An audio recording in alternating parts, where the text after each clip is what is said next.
ele surgiu ainda com os homens das cavernas, certo? No período dos homens das cavernas. Os homens das cavernas, no período que alguns eram vegetarianos e outros passaram a ser carnívoros, né? Então uns se degradavam e um tinha mais força do que o outro. Obviamente aqueles que passaram a comer carne, né? A toxina da carne, ela dava mais sustentação e mais força, e às vezes ficava com mais raiva, mais rápido, né? Só que essas pessoas, eles estavam sendo mortas, né? E não tinha estratégia, não sabia como é que poderia ganhar a luta para aquelas outras pessoas, né? Para aqueles outros. Enfim, nesse período já existia o fogo. Eles foram para dentro das cavernas, né? E fizeram uma fogueira, e lá eles pegaram o resto de ossos, pedaços de paus, né? E fizeram alguns bonecos, uns parecidos com seus opositores e outros parecidos com eles, né? E ali, eles atearam fogo na fogueira, né? O fogo subiu, a labareda, e ele começou a manipular os bonecos para mostrar como era que os outros, né, iriam se safar da briga dos outros, né? Então, com aqueles movimentos todos, a sombra ficou na parede, né? E aquele movimento tal, e aquelas pessoas, os colegas dele vendo aquilo ali, alguns começaram a rir, né? Com movimentos, mas não, por quê? Eles não tinham fala, eles só faziam gestos e urros, né, e tal. Aí ele fazendo aquele todo movimento e uns começaram a rir. Então ele percebeu que ali, né, eles podiam também divertir os seus filhos. E eles passaram a divertir os filhos deles exatamente com aquilo ali. Os orientais, pesquisando, né, descobriu isso, né, e criaram o teatro de sombras, que hoje é conhecido como sombra chinesa, né? Alguém aqui já viu falar em sombra chinesa? Já, né? Eu acredito que a grande maioria, eu acho que já deve ter feito também sombra chinesa, né? Sem saber, né? Alguém já deve ter feito um passarinho desse assim, que foi, né, na parede e tal, e você ficou olhando, um cachorrinho e tal. Então isso também é sombra chinesa. E a sombra chinesa, ela foi se difundindo na China, né, no Oriente, devido a um príncipe que tinha, né, e ele tinha uma bailarina. Ele gostava muito dessa bailarina. Essa bailarina, ela faleceu. Como eles acreditam na reencarnação, ele queria que ela reencarnasse e voltasse. Mas não é bem assim. Uma pessoa que trabalhava com teatro de sombra fez a silhueta do príncipe, da bailarina, e de outros elementos, né? E aí ele começou a contar essa história, a história do príncipe e da bailarina. O príncipe foi assistir, achou interessante, e a partir dali ele pediu e ordenou também, né, que o cara fizesse muito mais apresentações. E as apresentações que ele foi fazendo, outras pessoas também foram se interessando e foi se alastrando o teatro de sombra. Assim, depois surgiu os bonecos.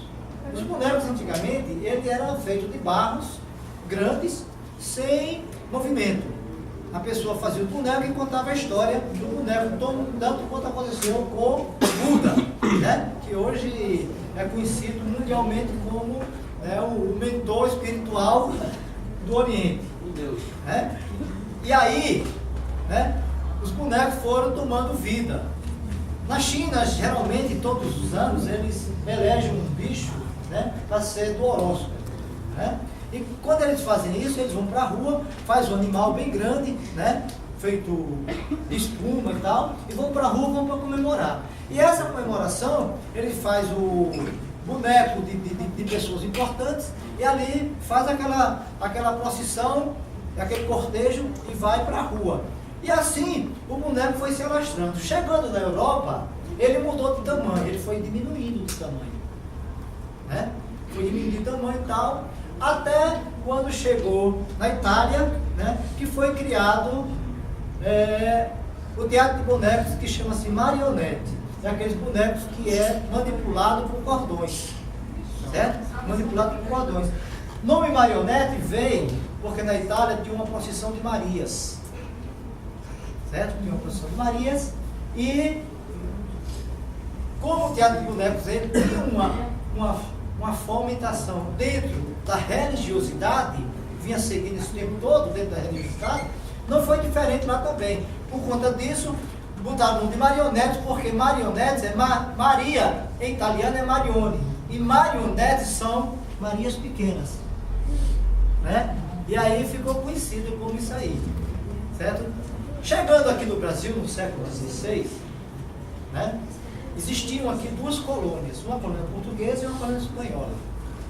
E essas colônias viviam aqui como nômades, né, sem nenhum preceito social, né? Eles ditavam a norma, porque eram pessoas degradadas, né, que cometiam crimes e, para não morrer, eram deportados para o Brasil. Chegando aqui no Brasil, ele encontrou o quê? Um monte de índios, né?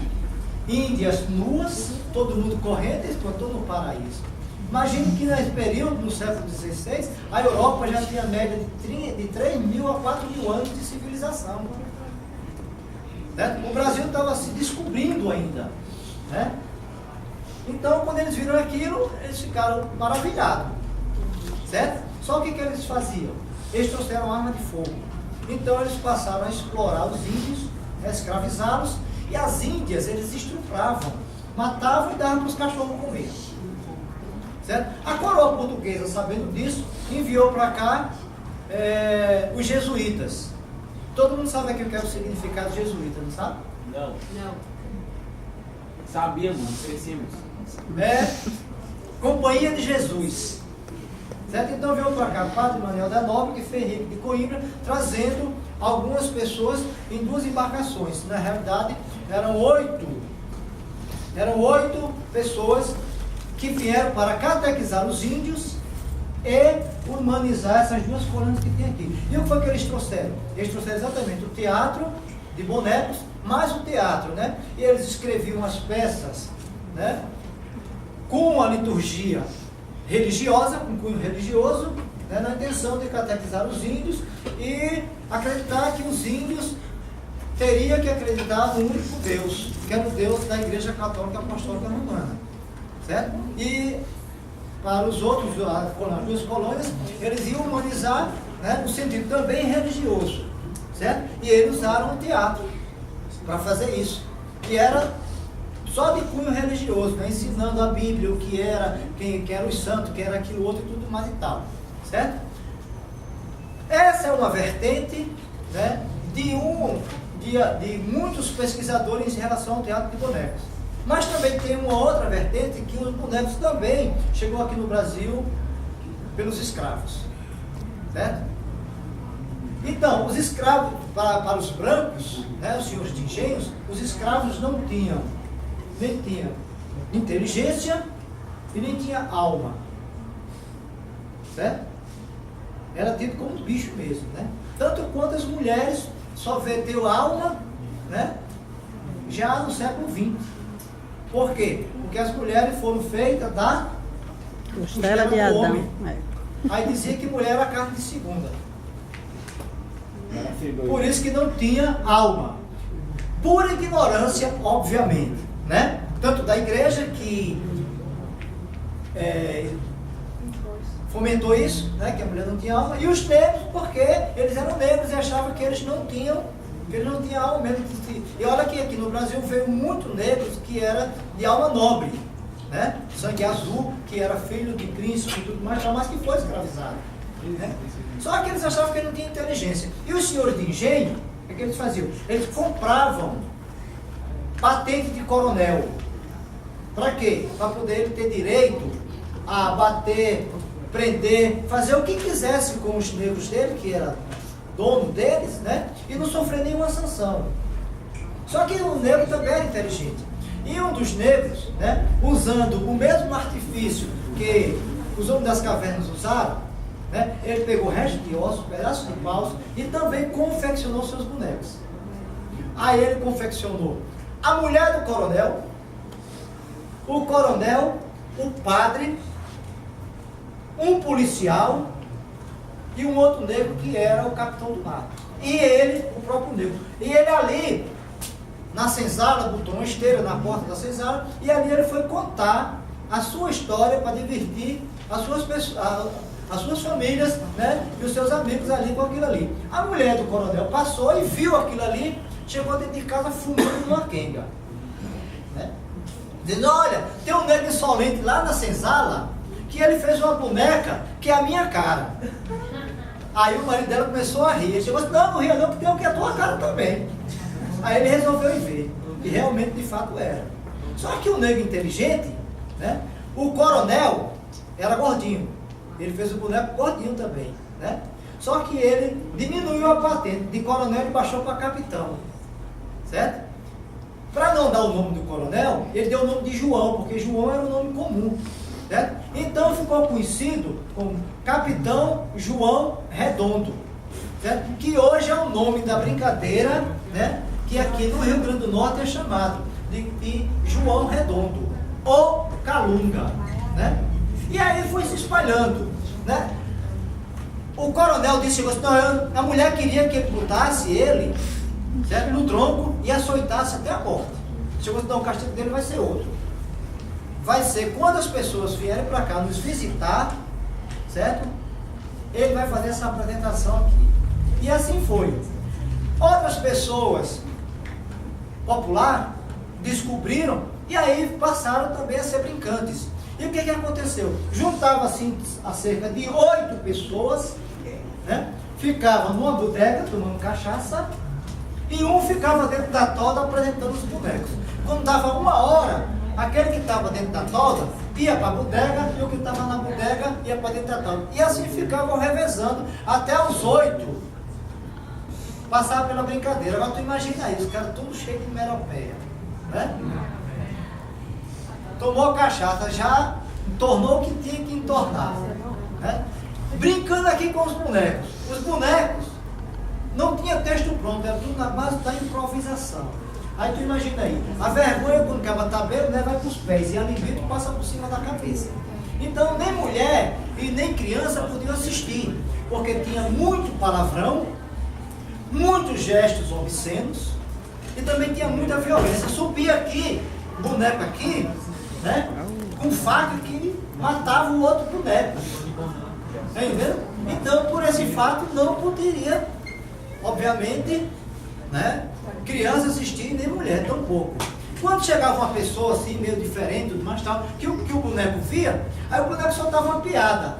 O cara não gostava, aí devolvia a piada para o boneco. Aí o boneco ficava assim. Então assim, os textos iam crescendo e o que ficava de interessante, né, eles anotavam e quando ele fosse brincar em outra praça, em outro lugar, ele botava aquele texto que ele fazia. E assim eles iam construindo os seus textos, né, que a gente chama, né, na realidade, não é um texto pronto, certo?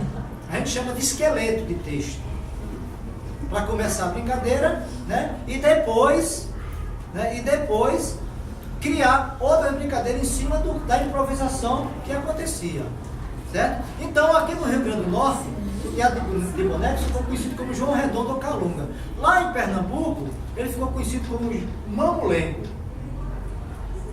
No Piauí, ele ficou conhecido como Cassimiro Coco. E São Paulo ficou conhecido como Briguela. Né? Minas Gerais e Salvador e Rio de Janeiro ficou conhecido como João Minhoca. Né? Então, mas a brincadeira tem a mesma essência. Lá em Brasília, ele ficou conhecido como João Redondo e Mamulengo. Por quê? Porque Brasília foi construída pelos nordestinos. Certo?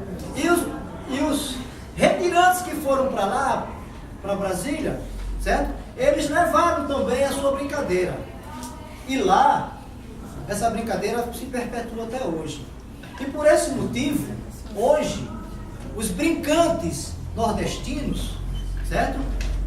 Os João Redondo, Mamulengos, Cassimiro Coco, né?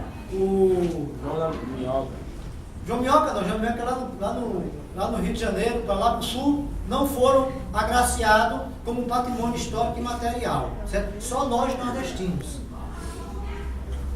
O Babau da Paraíba, certo? Então, nós somos agraciados e hoje nós somos, né, cultura feita e agraciada pelo Ministério da Cultura, né? Ganhamos um prêmio de R$ 20.000 cada brincante, né? Para fomentar a sua brincadeira, certo? Você hoje patrimônio histórico e material, certo? E assim, o Teatro de João Redondo, ele hoje se perpetua. Hoje nós aqui no Rio Grande do Norte temos a cerca de 40 brincantes que brincam. É pouco, porque o Rio Grande do Norte tem 157 municípios, né? Tem 40 brincantes. Mas a brincadeira ainda se perpetua, né? Já se perpetua. E hoje ela está em ascensão. Nós temos a associação aqui, né? Nós já estamos, esse ano, completando 6 anos e vamos ter o sexto encontro de Teatro de João Redondo do Rio Grande do Norte, lá em Currais Novos, né? E aí a gente continua fomentando essa brincadeira. Tem hoje novos brincantes, já tem brincante lá com 16, 17 anos, então isso a gente está sabendo que a brincadeira vai se perpetuar. Nós estamos no século XXI, na era da cibernética, mas ainda tem uma brincadeira dessa, né, que diverte e faz as pessoas rirem, certo? Eu vou fazer uma brincadeira agora, porque tem a pessoa já que está querendo dormir, né? Aí eu vou acordar vocês, tá legal? Então eu vou fazer uma brincadeirinha aqui para vocês.